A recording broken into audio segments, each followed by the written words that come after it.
Hello guys അസ്സലാമു അലൈക്കും എല്ലാവർക്കും പുതിയൊരു വീഡിയോയിലേക്ക് സ്വാഗതം. അപ്പം നമ്മൾ ഇന്നത്തെ റെസിപ്പി എന്ന് വെച്ചാൽ ചിക്കൻ ബങ്കിയാണ് കേട്ടോ. പുറമെ നല്ല ക്രിസ്പി ആയിട്ട് അകത്ത് നല്ല അടിപൊളി ചിക്കൻ മസാലയൊക്കെ വെച്ച് ഒരു ഫില്ലിംഗ് ഒക്കെ കൊടുത്തിട്ടുള്ള ഒരു അടിപൊളി സ്നാക്സ് ആണ് കേട്ടോ. അപ്പോൾ എല്ലാവർക്കും ഇഷ്ടപ്പെടും. അപ്പോൾ നമുക്ക് നേരെ വീഡിയോയിലോട്ട് പോയാലോ. അപ്പോൾ നമ്മൾ ഇതിനായിട്ട് ഫില്ലിങ് കൊടുക്കുന്നത് ചിക്കൻ വെച്ചിട്ടുള്ളൊരു ഫില്ലിംഗ് ആണ് കേട്ടോ കൊടുക്കുന്നത്. അപ്പോൾ ഞാൻ ഇതുപോലത്തെ ഒരു പാനിലോട്ട് ആവശ്യത്തിന് ഓയിൽ ഒഴിച്ച് കൊടുക്കുന്നുണ്ട് കേട്ടോ. അപ്പോൾ എണ്ണ നന്നായിട്ട് ചൂടായിട്ട് കിട്ടിയിട്ടുണ്ട് കേട്ടോ.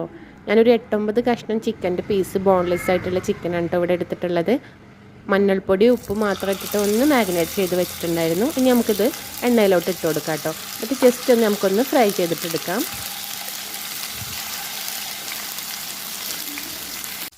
അപ്പോൾ ചിക്കൻ നന്നായിട്ട് ഫ്രൈ ആയിട്ട് കിട്ടിയിട്ടുണ്ട്. ഇനി നമുക്കിതൊരു പാത്രത്തിലോട്ട് കോരി മാറ്റി വെക്കാം കേട്ടോ. ഇനി ഇതിലോട്ട് ആവശ്യമായിട്ടുള്ള ഫില്ലിങ് എങ്ങനെ തയ്യാറാക്കേണ്ടതെന്ന് നോക്കാം.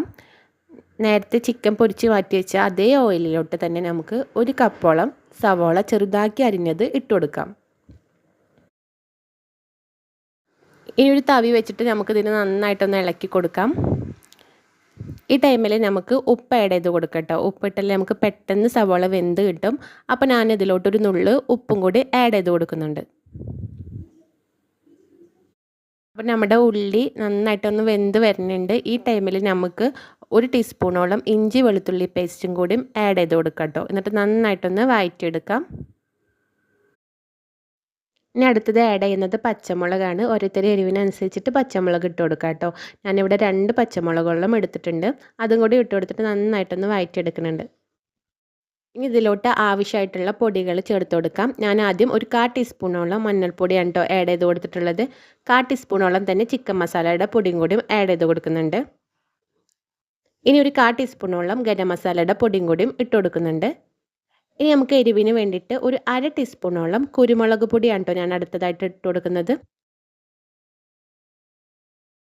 മസാലക്കുത്ത് മാറുന്നവരെ ഒന്ന് ഇളക്കി കൊടുക്കുക. അതിന് ശേഷം വേണം കേട്ടോ നമ്മൾ ചിക്കൻ ഇട്ട് കൊടുക്കാൻ. അപ്പോൾ ഞാൻ ചിക്കനെ ചെറിയ ചെറിയ കഷ്ണങ്ങളാക്കിയിട്ട് എടുത്തിട്ടുണ്ട് കേട്ടോ.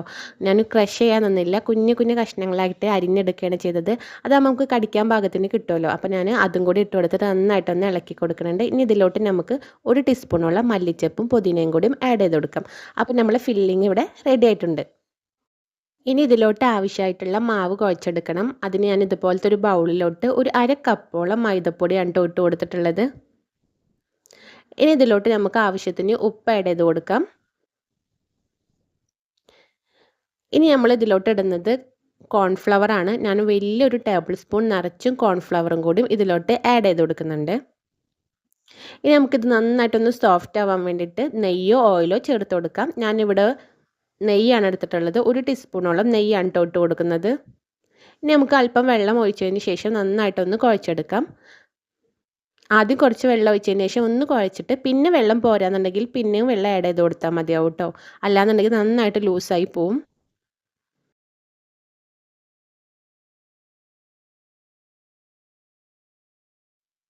മാവ് നന്നായിട്ട് കുഴച്ച് കിട്ടിയിട്ടുണ്ട് കേട്ടോ. ഇനി നമുക്ക് ഇതിനൊന്ന് പരത്തിയെടുക്കണം. അപ്പോൾ ഞാൻ ആദ്യം ഇതുപോലെ ഒരു കുഞ്ഞ ബോളാക്കിയതിന് ശേഷം അതിനൊന്ന് പരത്തി എടുത്ത് വെക്കുന്നുണ്ട് കേട്ടോ. നന്നായിട്ടൊന്ന് റൗണ്ട് തന്നെ പരത്തിയതിന് ശേഷം വേണം നമുക്കതിനൊരു ട്രയാങ്കിൾ ഷേപ്പിലോട്ട് മാറ്റാൻ.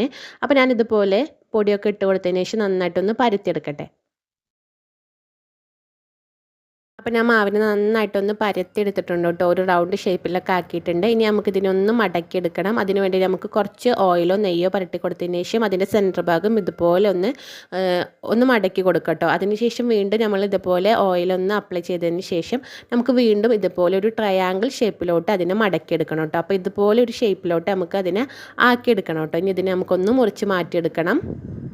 നമുക്ക് ഇതുപോലത്തെ ഒരു ട്രയാങ്കിൾ ഷേപ്പിലാണ് കേട്ടോ നമുക്ക് ആയി കിട്ടേണ്ടത്. ഇനി ഇതിനെ നമുക്ക് കത്തിയോ അല്ലെങ്കിൽ മറ്റേ പിസ്സ കട്ടറോ വെച്ചിട്ട് നമുക്ക് ഇതിനൊന്ന് മുറിച്ച് മാറ്റിയെടുക്കാം. അപ്പോൾ നമുക്ക് ഇതുപോലത്തെ ഒരു ട്രയാങ്കിളിന് നമുക്കൊരു 3 പീസോളം അതിനെ മുറിച്ചെടുക്കാം കേട്ടോ. അതും ഒരു ട്രയാങ്കിൾ ഷേപ്പിലോട്ട് തന്നെ നമ്മൾ മുറിച്ചിട്ട് മാറ്റി വെക്കണം. അപ്പോൾ നമുക്ക് ഇതിൽ നിന്നൊരു 3 കഷ്ണം കിട്ടും. ഏകദേശം ഇതുപോലെ ഉണ്ടാവും കേട്ടോ. കണ്ടില്ലേ, ഇതുപോലെ നമുക്ക് പെർഫെക്റ്റ് ആയിട്ടൊരു ട്രയാങ്കിൾ ഷേപ്പിലോട്ട് തന്നെ നമുക്കിതിനെ കിട്ടും കേട്ടോ. ഇനി നമ്മൾ നേരത്തെ കട്ട് ചെയ്ത് വെച്ചിട്ടുള്ള ട്രയാങ്കിൾ ഷേപ്പിൽ നിന്ന് നമുക്ക് ഒന്നെടുക്കാം കേട്ടോ. ഇനി ഇതിനെ നമുക്ക് പരത്തിയെടുക്കണം.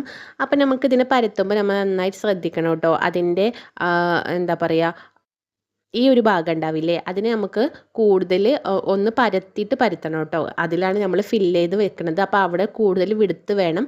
പിന്നെ നമ്മൾ മുകളിലത്തെ ഭാഗം നന്നായിട്ടൊന്ന് നീട്ടി പരത്തി കൊടുക്കുകയാണ് കേട്ടോ ചെയ്യേണ്ടത്. അപ്പോൾ നമ്മൾ ഈ ഒരു ഭാഗം ആണ് നമ്മൾ ഫില്ല് ചെയ്ത് വെക്കുന്നത്. അപ്പോൾ ഞാൻ ഫില്ലിങ് അതിൽ നിറച്ച് കൊടുക്കാം കേട്ടോ. ഫില്ലിങ് നിറച്ച് കൊടുത്തതിന് ശേഷം നമുക്ക് അതിനങ്ങനെ ചെറുതായിട്ടൊന്ന് മടക്കിയെടുക്കാം.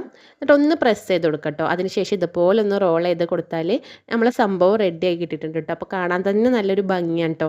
നല്ല ഭംഗിയുണ്ടല്ലേ, നല്ല മടക്കായിട്ട് വന്ന് കിട്ടിയിട്ടുണ്ട്. ഇനി നമുക്കതിൻ്റെ അടിഭാഗങ്ങൾ എല്ലാം ഒന്ന് ജസ്റ്റ് ഒന്ന് പ്രസ് ചെയ്ത് കൊടുത്താൽ അതങ്ങനെ ലോക്കായി കിട്ടിക്കോളൂ കേട്ടോ. അപ്പോൾ ഇതാണ് നമ്മളെ ചിക്കൻ ബങ്കി. ഇനി നമുക്കിതിനെ എണ്ണയിലോട്ട് ഇട്ട് കൊടുക്കാം കേട്ടോ. അപ്പോൾ ഓയിലൊക്കെ നന്നായിട്ട് ചൂടായിട്ട് കിട്ടിയിട്ടുണ്ട്. അപ്പോൾ നമുക്ക് ഓരോന്നായിട്ട് ഇട്ട് കൊടുക്കാം കേട്ടോ. അപ്പോൾ നല്ല ചൂട് എണ്ണയിലോട്ട് നമുക്ക് പെട്ടെന്ന് ഇട്ട് കൊടുക്കാം കേട്ടോ.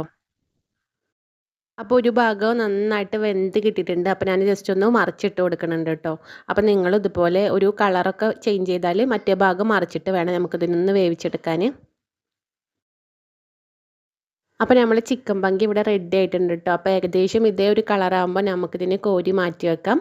അപ്പോൾ ഇത്രയുള്ള വളരെ സിമ്പിളായിട്ടുള്ളൊരു റെസിപ്പിയാണ്. അപ്പോൾ എല്ലാവരും വീട്ടിലൊന്ന് ട്രൈ ചെയ്ത് നോക്കാം കേട്ടോ. അപ്പോൾ എല്ലാവർക്കും എൻ്റെ വീഡിയോ ഇഷ്ടപ്പെട്ടെന്ന് വിചാരിക്കുന്നു. അപ്പോൾ വീഡിയോ ഇഷ്ടപ്പെട്ടാൽ ലൈക്ക് ചെയ്യാൻ മറക്കരുത്, കമൻറ്റും ചെയ്യണം കേട്ടോ. അപ്പോൾ പ്ലീസ് എല്ലാവരും ഒന്ന് സപ്പോർട്ട് ചെയ്യണം കേട്ടോ. അപ്പോൾ എല്ലാവരും ഒന്ന് സബ്സ്ക്രൈബ് ചെയ്യണം.